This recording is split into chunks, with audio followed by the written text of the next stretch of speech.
ഓം നമഃശിവായ. ജ്യോതിഷ രത്നം ചാനലിലേക്ക് ഏവർക്കും സ്വാഗതം. ഈ വീഡിയോയിൽ ജാതകത്തിലെ 8ാം ഭാവവുമായി ബന്ധപ്പെട്ട വിഷയങ്ങൾ പറയാം. 8ാം ഭാവം കൊണ്ട് പ്രധാനമായും ചിന്തിക്കുന്നത് ജാതകന്റെ ആയുസ്, മരണം, മരണത്തിൻ്റെ കാരണം, മരണം നടന്ന ദേശം, കാര്യ തടസ്സങ്ങൾ, അപവാദം, വിപത്തുകൾ, ദുഃഖം, കടം കൊടുക്കുക അല്ലെങ്കിൽ കടം വാങ്ങിക്കുക തുടങ്ങിയ കാര്യങ്ങളുടെ ശുഭ അശുഭങ്ങളാണ് 8ാം ഭാവം കൊണ്ട് പരിശോധിക്കപ്പെടുന്നത്. ഈ ഭാവത്തിന് ശുഭബന്ധമാണ് കൂടുതൽ ഉള്ളതെങ്കിൽ മേൽപ്പറഞ്ഞ കാര്യങ്ങൾ ജാതകനെ സംബന്ധിച്ച് ശുഭകരങ്ങളും, നേരെ മറിച്ച് അശുഭ ബന്ധങ്ങളാണ് കൂടുതലെങ്കിൽ അശുഭ കരങ്ങളെന്നും അനുമാനിക്കാവുന്നതാണ്. ജ്യോതിഷ വിഷയങ്ങളോട് താൽപ്പര്യവും വിശ്വാസവും ഉള്ള ഏവരെയും പുതിയ ഒരു വീഡിയോയിലേക്ക് സഹർഷം സ്വാഗതം ചെയ്യുന്നു, ക്ഷണിക്കുന്നു. ആദ്യമായി 8ാം ഭാവാധിപൻ അഥവാ അഷ്ടമാധിപൻ ലഗ്നഭാവം മുതൽ 12 ഭാവങ്ങളിൽ നിൽക്കുമ്പോൾ ഉണ്ടാകുന്ന ഫലങ്ങൾ പറയാം. അഷ്ടമാധിപൻ ലഗ്നത്തിൽ നിന്നാൽ ജാതകൻ ഈശ്വരനെ നിഷേധിക്കുന്നവനും ഒരു ദൈവ വിരോധിയും ശരീരത്തിൽ എപ്പോഴും വ്രണവും ഉള്ളവനും ഒന്നിലധികം ഭാര്യമാർ ഉള്ളവനും ആയിരിക്കുന്നതാണ്. അടുത്തത് അഷ്ടമാധിപൻ 2ാം ഭാവത്തിൽ നിന്നാൽ വളരെ ചെറിയ സമ്പാദ്യമുള്ളവനും അല്ലെങ്കിൽ സമ്പാദ്യം തീരെ ഇല്ലാത്തവനും കൊടുത്ത മുതൽ തിരികെ ലഭിക്കാത്തവനും, അതായത് കടം കൊടുത്തിട്ടുണ്ടെങ്കിൽ തിരികെ കിട്ടാത്തവനും മതിയായ ആരോഗ്യമില്ലാത്തവനും ആയിരിക്കുന്നതാണ്. അടുത്തത് അഷ്ടമാധിപൻ 3ാം ഭാവത്തിലും 4ാം ഭാവത്തിലും നിൽക്കുമ്പോൾ ജാതകന്റെ മാതാപിതാക്കൾക്ക് അശുഭങ്ങൾ ചെയ്യുന്നവനും, ജാതകൻ ബന്ധുക്കളില്ലാത്തവനും, നുണ പറയുന്നവനും ഒരു ഭീരുവും ആയിരിക്കുന്നതാണ്. അടുത്തത് അഷ്ടമാധിപൻ 5ാം ഭാവത്തിൽ നിൽക്കുമ്പോൾ ജനിക്കുന്ന ജാതകൻ ബുദ്ധി കുറവുള്ളവനും ധനശേഷി കുറവുള്ളവനും ജനങ്ങൾക്ക് തീരെ വിശ്വാസമില്ലാത്തവനും ആയിരിക്കുന്നതാണ്. അടുത്തത് അഷ്ടമാധിപൻ 6ാം ഭാവത്തിൽ നിൽക്കുമ്പോൾ ജാതകൻ ജലം നിമിത്തമോ ധാതുക്ഷയം നിമിത്തമോ സർപ്പം നിമിത്തമോ ചെറുപ്പത്തിലെ ഒരു രോഗിയായി തീരുന്നതാണ്. അടുത്തത് അഷ്ടമാധിപൻ 7ാം ഭാവത്തിൽ നിന്നാൽ ജാതകൻ ഒരു ദൈവനിഷേധിയും ഒന്നിലധികം ഭാര്യമാരുള്ളവനും ശരീരത്തിൽ അവിടവിടെ വ്രണങ്ങൾ ഉള്ളവനും ആയിരിക്കും. അടുത്തത് അഷ്ടമാധിപൻ 8ാം ഭാവത്തിൽ നിൽക്കുമ്പോൾ ജാതകൻ ദീർഘായുസ്സുള്ളവനും കള്ളം പറയുന്നവനും ഗുരുക്കന്മാരെ നിന്ദിക്കുന്നവനും ചൂതുകളി, മോഷണം തുടങ്ങിയവയിൽ താൽപ്പര്യമുള്ളവനും പതിവ്രതയല്ലാത്ത ഭാര്യ ഉണ്ടായിരിക്കുന്നവനും ആയിരിക്കും. അടുത്തത് അഷ്ടമാധിപൻ 9ാം ഭാവത്തിൽ നിന്നാൽ ജാതകൻ ഒരു പാപിയും നാസ്തികനും ആയിരിക്കും.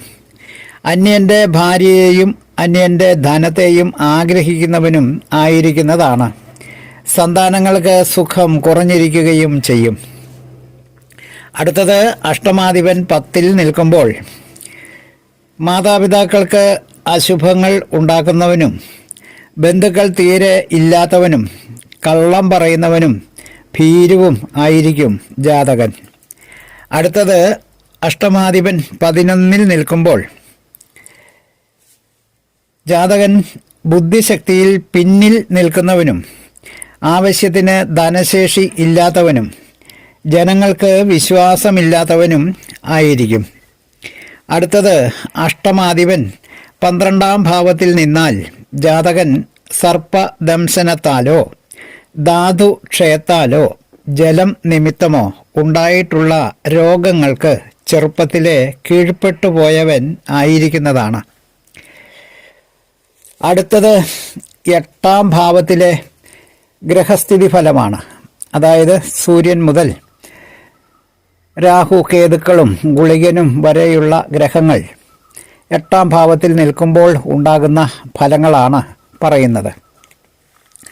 ആദ്യമായി 8ാം ഭാവത്തിൽ സൂര്യനാണ് നിൽക്കുന്നതെങ്കിൽ ജാതകനൊരു കലഹപ്രിയനും നേത്ര രോഗിയും ബന്ധുക്കളില്ലാത്തവനും ഒരു കാര്യത്തിലും തൃപ്തിയില്ലാത്തവനും ആയിരിക്കുന്നതാണ്.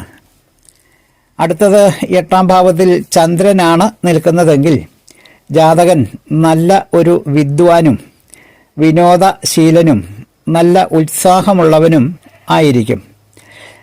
അതേസമയം ചന്ദ്രൻ ബലഹീനനായാൽ ജാതകന് അല്പായുസ്സും ഒരു വഴക്കാളിയും രോഗങ്ങൾ കൊണ്ട് വലയുന്നവനും ആയിരിക്കുന്നതാണ്. അടുത്തത് 8ാം ഭാവത്തിൽ ചൊവ്വയാണ് നിൽക്കുന്നതെങ്കിൽ ജാതകൻ ഒരു സംഘ നേതൃത്വമുള്ളവനും നല്ല ധനപുഷ്ടിയുള്ളവനും ആയിരിക്കും. സംഘനേതൃത്വം എന്ന് പറഞ്ഞാൽ ഏതെങ്കിലും ഒരു സംഘത്തിൻ്റെ അല്ലെങ്കിൽ ഒരു സമുദായത്തിൻ്റെ അങ്ങനെയുള്ള എന്തിൻ്റെയെങ്കിലും അല്ലെങ്കിൽ ഒരു രാഷ്ട്രീയ പ്രസ്ഥാനത്തിൻ്റെ ഒക്കെ നേതൃത്വമുള്ളവൻ ആയിരിക്കും. ഈ ചൊവ്വയ്ക്ക് പാപയോഗവും ദുർബലതയും അതായത് ബലഹീനതയും ഉണ്ടായാൽ ജാതകന് ആയുർദോഷമുണ്ടാകും. ഭാര്യയ്ക്കും പുത്രന്മാർക്കും നാശമുണ്ടാവുകയും ചെയ്യുന്നതാണ്. ഈ 8ാം ഭാവത്തിൽ ചൊവ്വ നിൽക്കുന്നത് സ്ത്രീ ജാതകത്തിലാണെങ്കിൽ ആ ജാതക ഭർത്തൃ സൗഭാഗ്യം തീരെ കുറഞ്ഞവളായിരിക്കും. അതായത് കടുത്ത ചൊവ്വാദോഷമുണ്ടാകും എന്ന് സാരം. അടുത്തത് 8ാം ഭാവത്തിൽ ബുധൻ നിന്നാൽ ജാതകൻ നല്ല ഗുണവാനും ധനികനും വിവേകിയും ദീർഘായുസുള്ളവനും വലിയ അധികാരമുള്ള പദവികൾ കൈകാര്യം ചെയ്യുന്നവനും ആയിരിക്കും. 8ാം ഭാവത്തിൽ ഗുരു അഥവാ വ്യാഴം നിന്നാൽ ജാതകൻ നീച കർമ്മങ്ങൾ ചെയ്യുന്നവനും ദീർഘായുസുള്ളവനും ഏതെങ്കിലും സേവാ പ്രവൃത്തികൾ കൊണ്ട് കാലം കഴിക്കുന്നവനും സന്താനങ്ങളെ ചൊല്ലി എന്നും വിഷമം അനുഭവിക്കുന്നവനും ആയിരിക്കും. 8ാം ഭാവത്തിൽ ശുക്രനാണ് നിൽക്കുന്നതെങ്കിൽ ജാതകൻ ദീർഘായുസുള്ളവനും സന്താന സമൃദ്ധി ഉള്ളവനും നല്ല ധനപുഷ്ടിയുള്ളവനും ആയിരിക്കും. എന്നാൽ ശുക്രൻ ബലഹീനനാണെങ്കിൽ ഈ ജാതകൻ ജീവിതക്ലേശങ്ങൾ അനുഭവിക്കുന്നവനും വാതം, ക്ഷയം, പ്രമേഹം തുടങ്ങിയ രോഗങ്ങൾ ഉള്ളവനും ആയിരിക്കുന്നതാണ്. അതുപോലെ 8ാം ഭാവത്തിൽ ശനി നിൽക്കുമ്പോൾ ജാതകൻ ദീർഘായുസുള്ളവനും കോപശീലനും എന്നാൽ ദുർബലനും ആയിരിക്കും. പാപഗ്രഹങ്ങളുടെ ദൃഷ്ടിയോ യോഗമോ ഒക്കെ ശനിക്ക് ഉണ്ടായാൽ ജാതകൻ ഒരു രോഗപീഡിതൻ ആയിരിക്കുന്നതാണ്. ഈ ശനിക്ക് വ്യാഴത്തിൻ്റെ ദൃഷ്ടിയുണ്ടെങ്കിൽ വലിയ സ്ഥാനമാനങ്ങൾ ജാതകന് ലഭിക്കുകയും ചെയ്യും. സ്ത്രീ ജാതകത്തിലാണ് ശനി നിൽക്കുന്നതെങ്കിൽ 8ാം ഭാവത്തിൽ നിൽക്കുന്നതെങ്കിൽ ഭർത്താവ് ഒരു രോഗിയായിരിക്കും.